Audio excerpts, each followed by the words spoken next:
Hi hello viewers welcome to the channel. నేను మీ శమంతకమణి.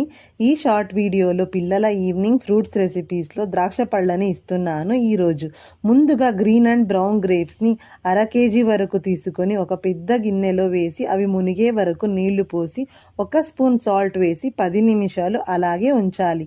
10 నిమిషాల తరువాత ద్రాక్ష పళ్ళని నీళ్లలో నుంచి తీసి ఆ నీళ్లను పారబోసి వేరే నీళ్లలో ఇంకోసారి బాగా కడిగిన తర్వాత ఇప్పుడు మిక్సర్ జ్యూసర్ జార్ని తీసుకొని అందులోకి కడిగిన ద్రాక్ష పళ్ళని తొట్టిమలతో సహా తీసేసి వేసుకోవాలి. అందులోకి 3 స్పూన్ల చక్కెర, 3 గ్లాసుల నీళ్లను పోసి బాగా గ్రైండ్ చేయాలి. ఇప్పుడు సీడ్స్ ఉన్న ద్రాక్షని వాడి ఉంటే వడగట్టుకోవాలి, లేదంటే సీడ్లెస్ అయితే ఫిల్టర్తో పని లేదు. ఎక్కువగా వాటర్ మరియు చక్కెరని వాడకండి.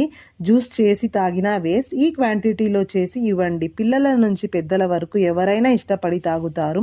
మరొక షార్ట్ వీడియోలో మళ్ళీ కలుస్తాను. Have a good day.